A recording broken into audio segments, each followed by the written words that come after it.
make sure kuti vanhu especially vane political parties mahombe ndikutaura vanhu vakaita sana Nelson CHAMISA, ndikutaura vanhu vakaita sapresident Emerson Mnangagwa ivo pachezvavo necabinet yese, mavice president vese nemaopposition yese vakaita sana MWONZORA ivavo vanopinda futi ipapapo.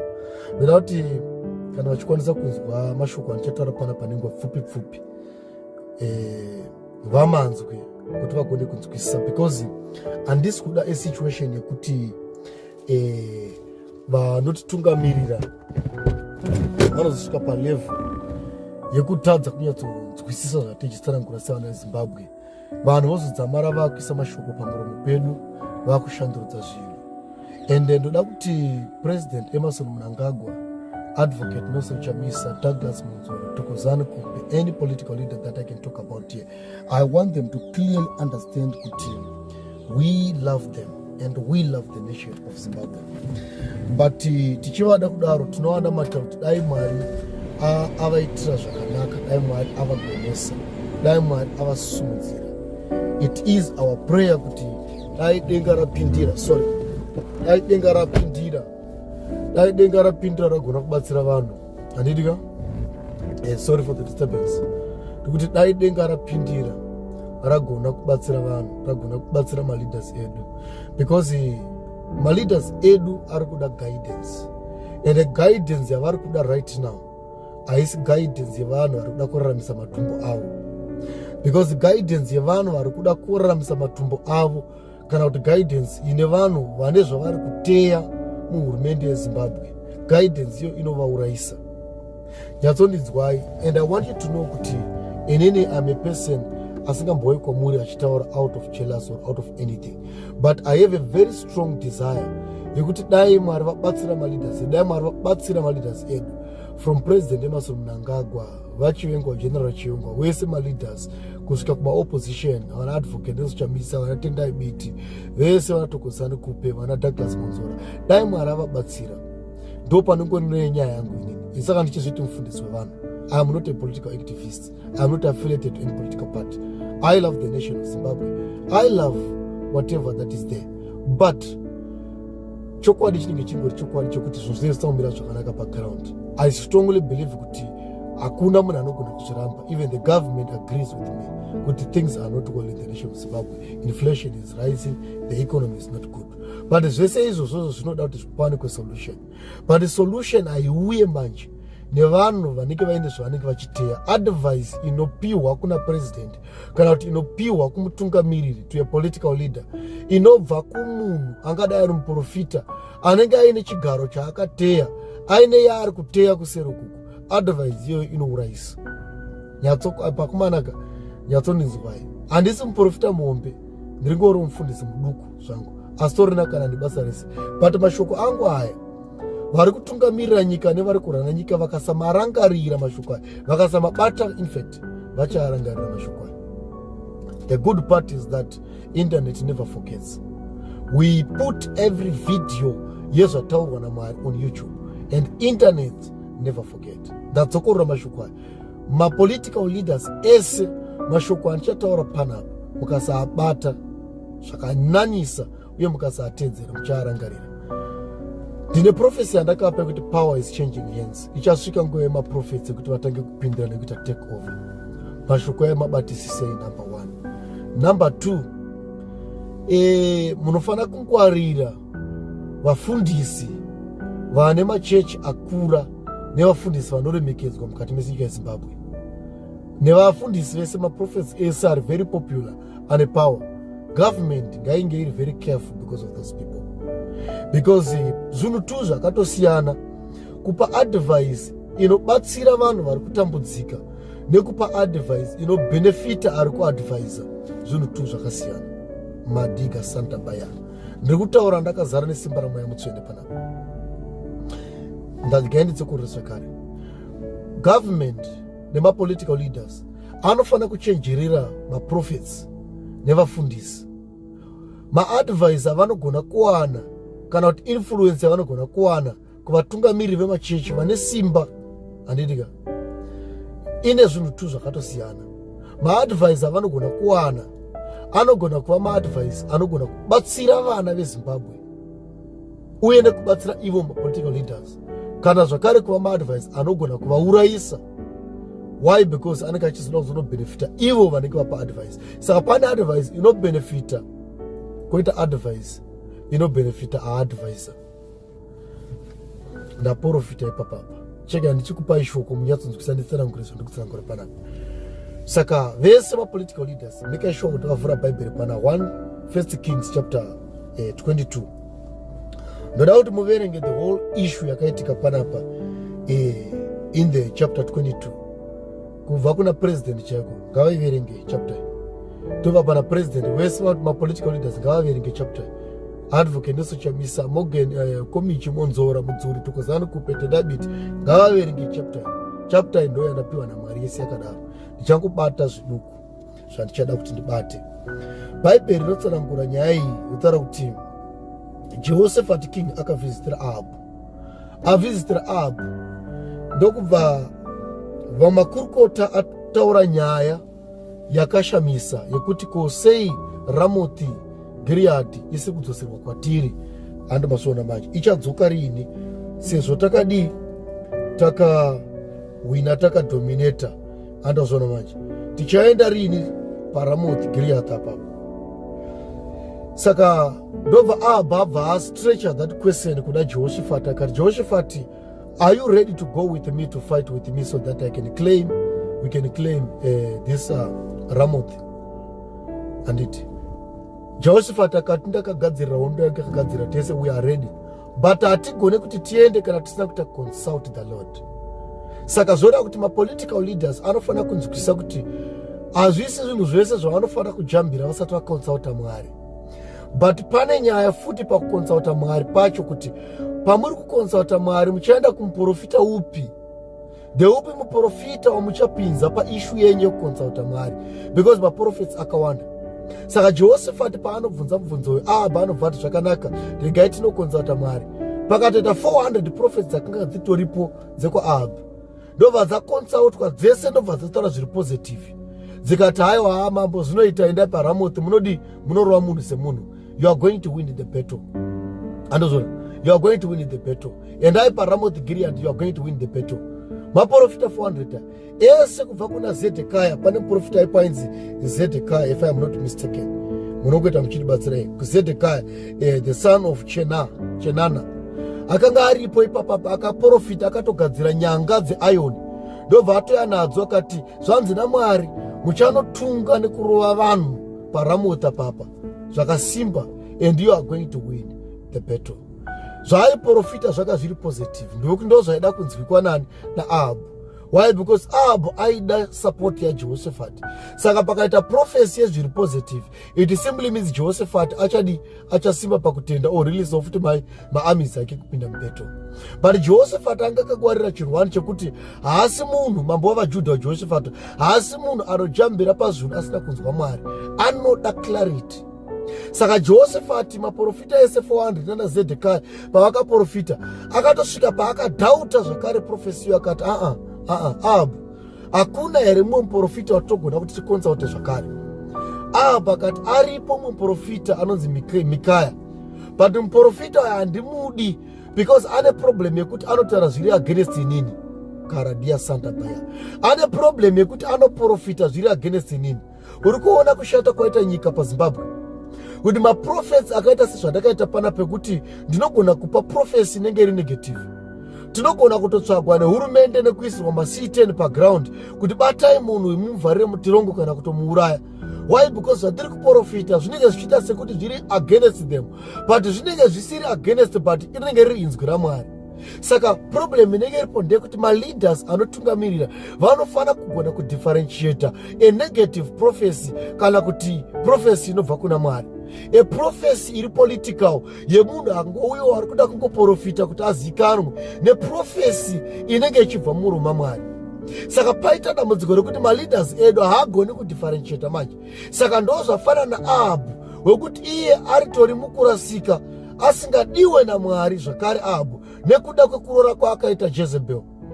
Anoramba zvakare kutora maprophecies ari kubva kuprofita 1 ari kutaura chokwadi chabva kuna Mwari, ogamuchira kumaprofita akaita sana Zedekiah. Why? Because Zedekiah ari kutaimira position in the government.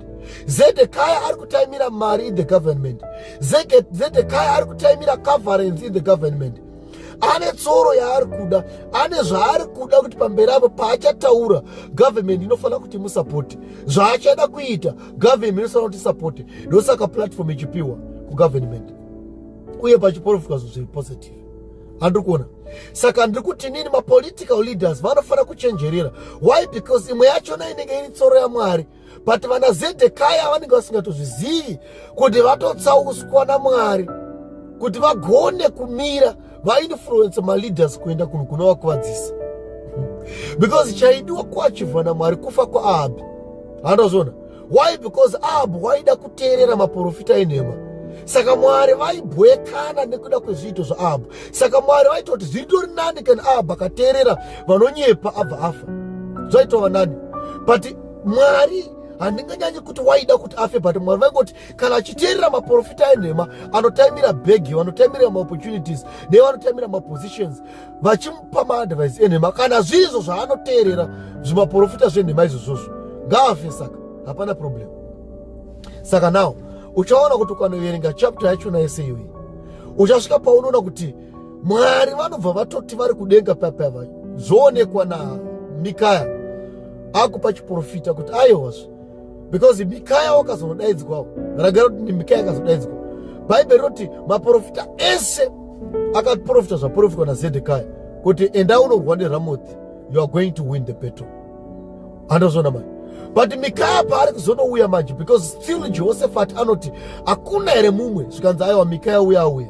But uyu ndambokuudza kuti Mikaya uyu anoprofita zviri against nini muchindo yaHazebo. Right. Ndo vazvanzi naJehoshaphat usadaro mupe mukana. Saka Mikaya achinouya wachitoyatsoziva, because munhu akanga inotora Mikaya akanga atoudzwa kuti udze Mikaya kuti usaprofita zviri against mambo. Handozvona. Saka Mikaya achinzi profita, ndobva ati aiwa aendai munorwa muchawina. Uri kuona kuti naMikaya wakatotya kutaura profesi yechokwadi kubva kuna Mwari. Why? Because waiziva kuti hurumende inomubata, inomuuraya. Waianyatsoziva kuti Ahabhi chinhu chaasingadi kunzwa iprofesi yechokwadi, even if iri against him haadi kuinzwa. Ari kuda kutokotaura zviri positive kuti haiwa bo mukuru zviri kuita, haiwa nyika iri kufamba, economy is okay, mabasa ariko, marodhi anaka. Ndo zvaaida kunzwikwa naAhabhi. Handozvona manje. But ashatsoziva Ahabhi mukati memwoyo make kuti ndezvenhema, hazvisizvo. Rodhi, kugadzirwa kwerodhi 1 hakusi kugadzirwa kwemarodhi ese. Hakuna industry yatataona yavhura muZimbabwe isu.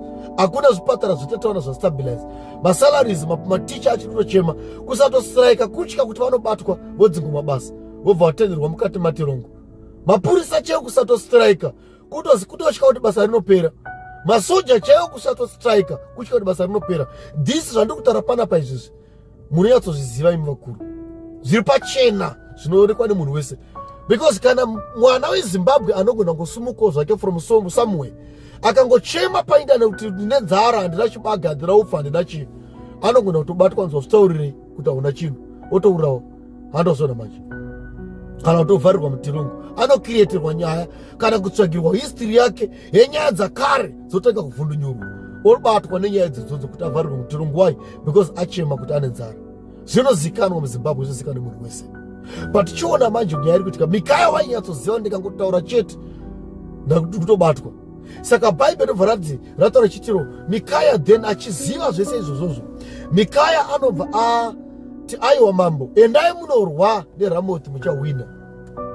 Angagoti Mikaya profesi yechokwadi anayo, but akaiviga mudundundu make nemhana akati endai mambo munorwa neRamothi munokunda. Mikaya waiziva kuti Ahabhi akangoenda paRamothi chete ari kunofa, because nyaya yabvira kudenga. Waiziva because akanopinda into the divinity, akapinda in the prophetic realm, akatsenengudza, akaona nyaya yese yakarongwa panapa kudenga. Waiziva kuti Ahabhi ari kunofa, but kuti azvitaure kuti Ahabhi uri kunofa manje, kungozvitaura kwake ndopaanoziva kuti ari kutobatwa kutiswa mutirongo, but iye ari kutaura chokwadi. Saka uchakuti ari kusungirwa chokwadi. Nyaya ari kusungirwa aisiye nemabhande echokwadi. Handikuona manje mamira zvakaita. But papinda vana Zedekiah manje vainda ma-advice ene why because very popular. Zedekiah anozikanwa Zimbabwe yese kuti aiwa ndiane vanhu. Zedekiah anozikanwa Zimbabwe yese kuti ane wisdom. Saka kana akataura munhu wese anobva atoti kana Zedekiah ataura ndiye the voice zvatoita. But Zedekiah we ataura zvabva kuna Mwari. Ndo pane mubvunzo. Kana kuti ari kutaimira dumbu rake nemhuri yake. Andozona. Imi vana veZimbabwe makanyanya kupusa zvisingaiti. Makapusa zvisingaiti. Vafundisi vazhinji vamunotera maprofits enyu aya. Multi-millionaires. Multi-millionaire but nemari yabva kupi yabva kwauri. Iwe uri kutambudzika, uri kuona nhamo, uri kukwangwaya. Wotoenda unopa chegumi, wapa chegumi. Apa una basa, salary yauri kutambira yacho ishoma. Mufundisi wako wotomuona achitaura zviri positive, but zviri positive zviri negative. Uchatoziva ukagara uchitera sokuti pari kutonzi aiwa wakomana zviri kufamba mukati menyika yeZimbabwe zviri kufamba here. Uchatoziva kuti akomana hapana chiri kufamba, unoitosimuka maoko uchicelebrate. Uri kuona kupusa kwaita mwana Zimbabwe. Ndosaka Bible rakatiro, false prophets they shall come and they shall mislead men. Handisi kutaura kuti kwene mufundisi false prophet panapa, handisi kudaro. But nyaya inongoda kuti ungoona wega. Ndiva nani vasiri kuziva kuti muzvipatara muna mishonga. Ndiona vasiri kuziva, munhu wese anozviziva. Things are not well in the nation. Hurumende ine zvakanaka zvayakaita, ine mari dzakagadzira, tinoappreciate. Ini ndinotozvifarira. I appreciate. Ndakazvitaura last time pane video kuti President Mnangagwa have changed certain things in the nation of Zimbabwe, and I really do appreciate it. But zvakachinja hazvisi zvakachinja. And zvakachinja zvachona futi, some of them it was not the first priority zvaifanira vachichinja, because nyaya iri sensitive irifanira kuti target kune government within the nation in our economy. Ndo nyaya yekutanga. Yechipiri in our employment creation. Zvinhu tu izvo zvito zvaurayisa vanhu.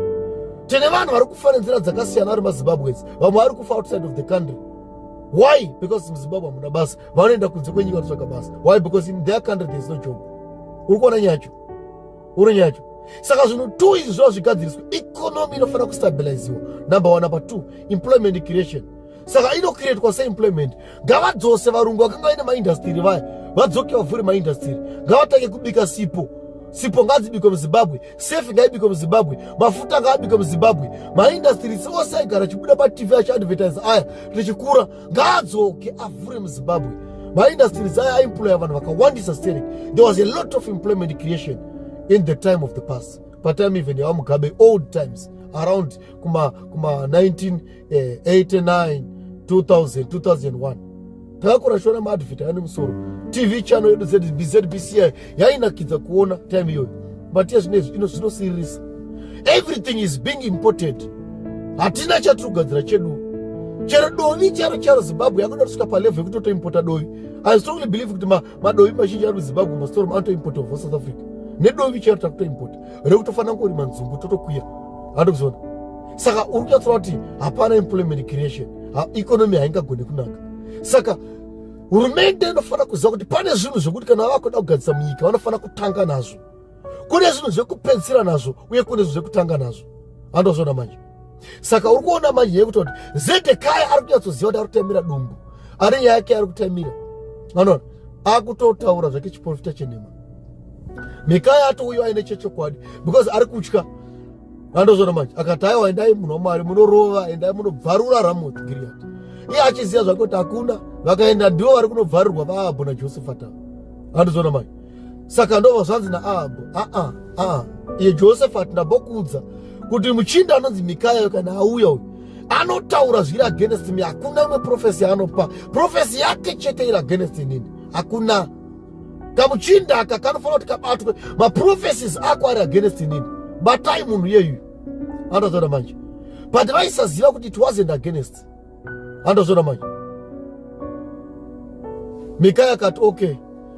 Ahabhu akati okay. Chitaura naMwari mupenyu chaye uchipika panapa taura zvaunzwa kubva kuna Mwari. Ndobva ataura. Ndopandiri kupedza kutaura pari kuti Ahabhu anobva ati kuna Josephat ndambokudza kuti muchinda ati kudii. Because Mikaya paakatenga kutsanangura manje akabva atsenengudza akati hakuna, mukaenda muri kunofa. Munoda kuenda munofa because ndakaona kudenga Mwari vakagara ningirozi vakandotuma niko panyika apa kuti aende kuti anoita mislead up kuti agone kuwana pekufira. Urikuona? Because Mwari can even see Mwari ne level yavo vaigona ngopa heart attack. Urikuona nye vaigona ngopa heart attack. It was possible. But Mwari vaisada kuti afe na heart attack. Vaida kuti afe ne munondo. Why? Because of his disobedience. Ona manje. Saka Mwari vaida kuti afe a painful death because of his disobedience. And vaida kuti afe nekuda kwekusharudza kwaita. Ma prophecies are positive. Ari kubva kuma profita enhema. Achisiya ma prophecies are negative but achibva kuna Mwari. Choice yo yakaita kuda kutera zvekunzi unonzaya muri kurova munhu waMwari, fambai nebasa iwe uchiziva kuti hausi kurova. Ndo Mwari zvaida kuti afire izvozvo. Vakomana, imi vanhu teerera imve chero shamwari dzako. Usanyanya kufarira vanhu kuti usanyanya kuvatenda. Shamwari inokudza kuti baba mukanwa mwenyu muri kunhuhwa. Iri nani pane shamwari inokudza kuti woenda painterview pepe mukanwa mako muri kuti kuche. Wotoziva maosha basa. Urikuona? Shamwari inokudza kuti hembe dzawakapfeka hadzisidzo shamwari. Pfeka mushe, dress properly. Kunyange ukarwadziwa ukagumbuka, ari nani? Pane shamwari inokudza kuti botsano handei botsano. Waenda pepe munhu saka chikutsa kuti benzera bva nekupi. Uri kuona here kushata kwaita nyika? Havakudzi kuti uri kureswa, vanokusairira paunonofira kuti vagone kushandisa mukana iuyu. Ndarika ndayamahanda kadia barande zego diva. Vana baba nana amai nyatsondidzwai. Nyaya yatanga muZimbabwe right now, it is too sensitive. My leaders are kufana kuto Chenjererai like never before. Who is going to advise them? My leaders, my political leaders, ngasarowe nehana nekuda kwe public gathering yemachechi kwavanodaidzwa kwanzi vamire vachitaura. Vakarohwa nehana vakavhunduka vakaita mistake. Vamwe vacho ndo pavari kunofira. Rangarirai profesa rekakwazva pfuura. Teererai maprofesa ando papa vakomana. Ene mumanyore pasi muregedze kumakanganwa. Rangarira kuti munaopisari madhevhina kuti shoko renyu Jehovha ndakariviga mumwoyo mangu kuti ndiregedze kurikanganwa. Nyorai mashoko angu pasi muregedze kumakanganwa baba nanamai. Because shoko rinobva kuna Mwari hariwiri pasi. Muchindiona ndakadai so, unofunga kuti pane position yandingade murumende. Handina chandoda murumende. Handina kana chimwe chandoda. Zvandoda zvese Mwari vakandipani nazvo. Urunzwa? Kwete nemari dzezvegumikira dzemaofaring. No. Mwari vakandiropafadza. Kubva ndichitanga ministry chako ndakatanga nebusiness rangu ndishanda ndega. Kwandakatangira ministry vanokuzviziva kuti murume uyu waisevenza. Ndozvishandira. Unoonera? Anoda kubvisa chegumi ngabvise ega. Anoda kubvisa offering ngabvise ega. Anoda kusinda ngasinde ega. Mwari vakandiropafadza nekuzvishandira. Uribata nyaya nditora panapa. Dai ndaida mari ndegara ndichoko munhu ndichipemha ka. But andigari choko munhu ndichipemha. Handazvona. Saka zvandoda ndakazvipiwa ndinazvo. Zviri nani kuti nditambudzike ndichitaura chokwadi chinobatsira president wangu pane kuti ndifare but ndichitaura nhema dzinoita mislead president wangu. Because president wangu vaMnangagwa kana vakawana wrong advice vanogona kuita zvinhu zvinokonza kuti nyika yese itambure. Ndo zvatiri kuramba. Handizvona nditaura. Ndikuti president wangu because he's the president of my nation. I am proud to be Zimbabwean. But handifari kana ndikaona pakapinda chipfukuto chinouya nenhema pamberi papresident chakapfeka nguo chena but chine achiri kutaimira mukati chiri bere. Handifari. Ngwarirai maprofesa, ngwarirai machechi, ima political leaders. Machechi ane magatherings kwamuda kuenda. Be very careful. Musharangarira mashoko angu. Musharangarira. Varume vazhinji vakachenjera zvisingaiti. Vane wisdom dzimwe dzinotyisa. Dzekuti vanokurova ine mutakunanzwa weshoko. Kusvikira mapa mapositions muhurumende, mapa positions muhurumende, muchaona kuti zvinhu zvakawanda zvinoteka kukanganisika. Zvinokanganisika. Mashoko angu manyori pasi. Muregedze kuakanganwa. Ma political leaders, president, vari kuda proper guidance. Ine vanhu vanotaura chokwadi kuti president ga chokwadi muri kushandira zvinhu. Yes, we can see the roads, we can see this and that. But pane imwe area isati yanaka ngaigadziriswa. Ndo vanhu vari kudiwa muZimbabwe. Kwete vanhu vane unyengeri vanomira papublic votaura kuti machinja zvinhu zvakawanda. Hakuna zvinhu zvakawanda zvachinjwa muZimbabwe. Zviripo zvachinjwa but kwete zvakawanda. Zvakawanda ndo zvichiripo muZimbabwe. Muchiri nebasa. Dai zvakawanda zvachinjwa muZimbabwe tikada tisina vanhu vari kufa South Africa uko. urikuona chokwadi chiri pachena. Tingadai tisina maZimbabweans ari kufa South Africa, tingadai tisina vese vangadai vachitora mabhazi kudzika kuZimbabwe because zvakawanda zvinenge zvachinjwa, but kufa vari kuSouth Africa uko kuri kuzama kutotaura pachena kuti zvinhu hazvisati zvanaka munyika yedu. Kana zvanaka havangachuze kufira kuSouth Africa. Handisi kuti hapana zvachinja, zviripo. We do appreciate it. I know kuti President Mnangagwa have changed certain things in the nation of Zimbabwe, and I do love that and I'm happy because of that. But guidance yechokwadi iri kudiwa mumakings apo chaida ipositivity ngoti zviri kufaya muri kurova machinja zvinhu, muri kurova apo muri kurova, but haana kuziva kuti Mwari akabva atotendedza kuti paite ngirozi yakatobva kudenga ichitowira nyaya iyoyo kumeka sure kuti awane prophecy yepositive yekuti muri kurova bomambo kuti zvinomuurayisa. Ngirozi ikatouya ikatopinda panana Zedekaya, zvizotora vana Zedekaya vanogona kunge vaitoona chokwadi, vanogona kunge vaitovawo chokwadi, but ngirozi yakatopinda ikakonzera kuti vatore chiprofita chekunyepa. Why? Because vanenge vaine zvavanenge vachida kuachiva. There was a lying spirit that was put upon Zedekaya. Why? Kuti adestroy mambo. Saka Mikaya paanozvitsanangura manje kuti hakuna kwamuri kunowina vaAbhu, muri kunofa. Akabva atotsanangura zvikanzi maprofita ese 400 nemadhara ese nevasana machechi makuru aya vari kukuudzai kuti bobo ava hapana zviripo. Vakaiswa mweya wekunyeba nengirozi kuti vakunyeperei. Kana vakunyeperai mofara moenda paramoti, kana maenda paramoti ndo pamuri kunofira. Bakagumbuka kati aiwa batai munhu, ndobva vabata Mikaya, ndobva vaisa mutirongo. Zvikanzi muisei mutirongo, ndichadzoka ndodhila naye pandodzoka kana ndadzoka zvangu zvakanaka. Iwe Jehoshaphat ndambokudza kuti muri moyo haasi right. Andazvona Mikaya akapindura akati okay, no problem, kana madzoka safely no problem, munodhila neni. Why? Because Mikaya waiziva kuti bachikobva pana pachienda ari kunofa, because atindirwa kuenda kunourayisa nemaprofita.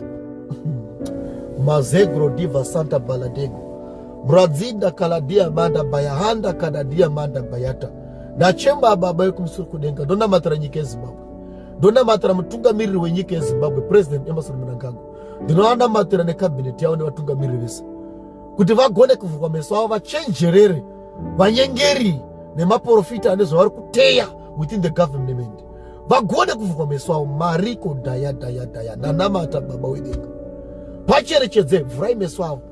Vedwe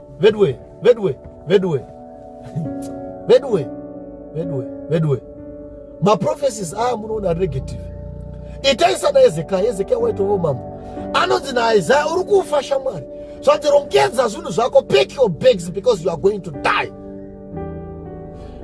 Hezekiah haana kutomboda kukakarisana nemuprofita kana kumubata kana kudeclare kumusungisa, but wanotigamuchira chiprofita ubva kuti saka ndoita sei, ndobva atotega indinamati, ndokufugama ndokutega kunamata. Akati Jehovha uri kumusoro kudenga, ndoziva kuti ndakakundikana, but cherechedzaiwo zvakanaka zvandakaita. Ndine rodhiwe yandakagadzira, ndine masalara andakaingizawo kunyange isina kuwanda, asi ndakaitawo pandinogona. Ndine chiro chandakaita kunyange zvisina kuwanda, but zvicherechedzeiwo Mwari.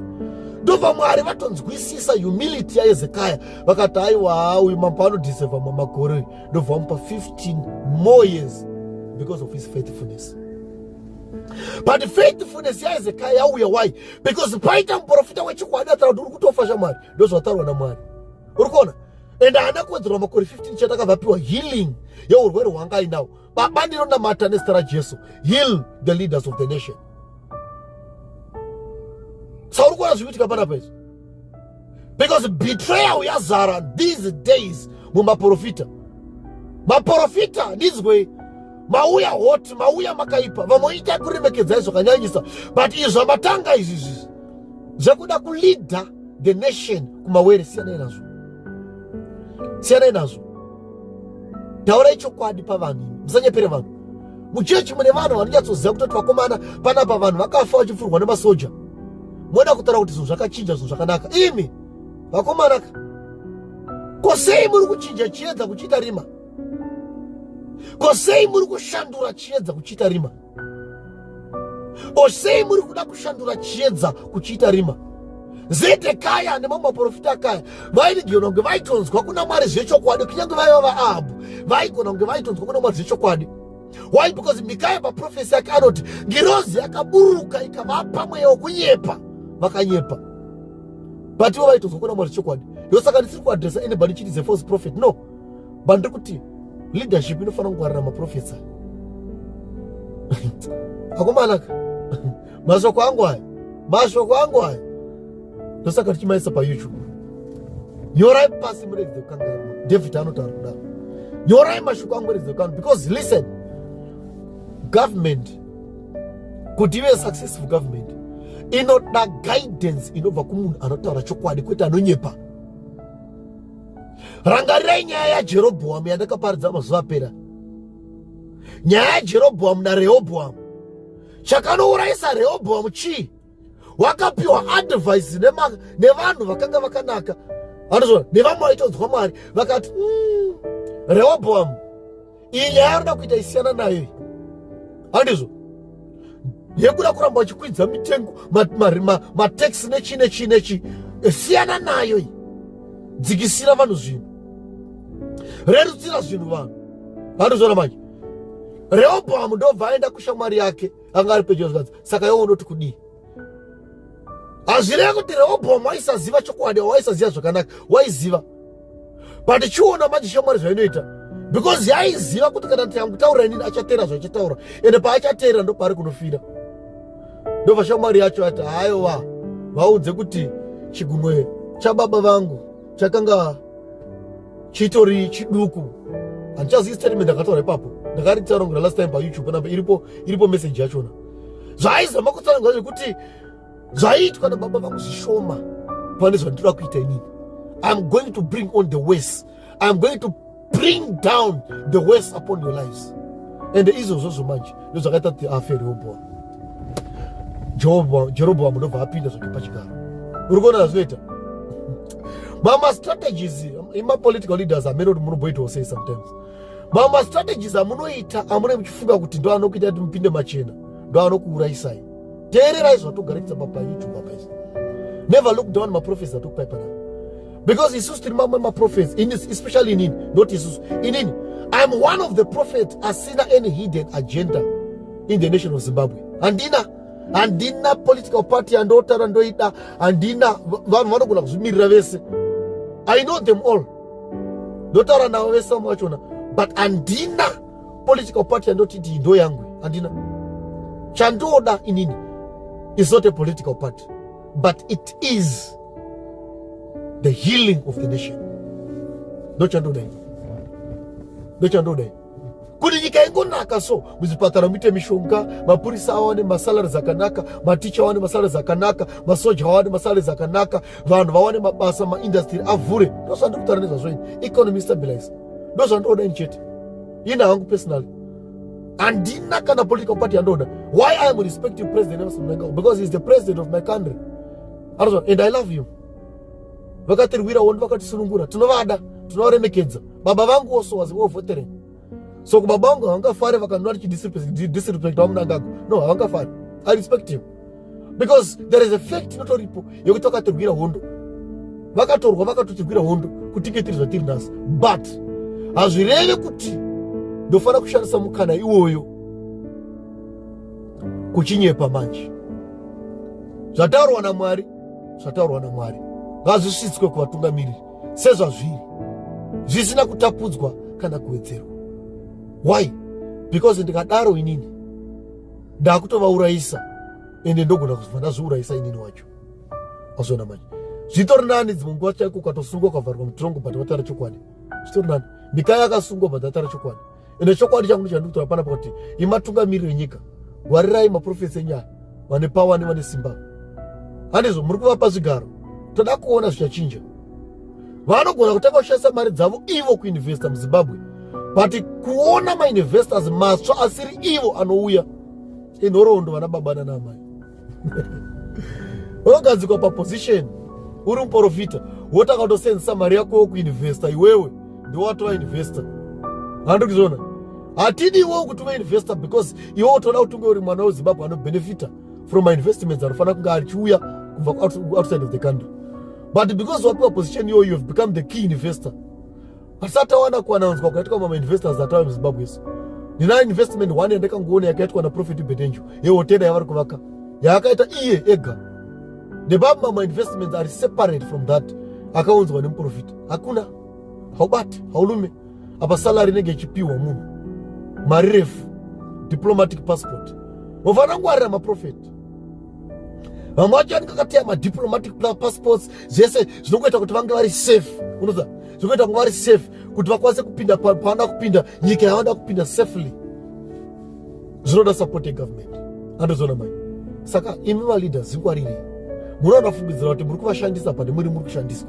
Zviri pakawanda zviri pairi. Teerera zvotaurwa naJehovha. Why? Because vamwe vari kufunga kuti vane wavo vanogona kunge vaine shoko raiswa nengirozi renhema riri kuzama kuda kutungamirira kuti usvike pakuparara iwo pachezvako. America ndiri kudzika zvakanaka pana. Saka ndo nyaya ndakandinayo. Ukaiverenga the next chapter, I think it's chapter 23 ya First Kings. Ndo pari kutanga kuzonofira Ahab. Ukatasa version yeBhayibheri handiri kushandisa rero the Good News Bible. Inotarira kuti panotitle yakatonzi the death of who? Of Ahab. But if death here haina kuprofitwa here, yakaprofitwa naMikaya. Vakatomusunga kuti azviprofitire but aprofita chokwadi.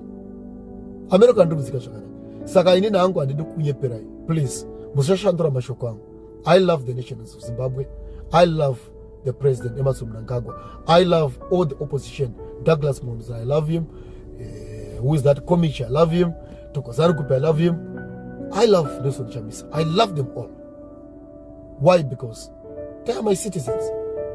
Understand? We are Zimbabweans. We must love one another. We are one people, one nation. We must stand in unity.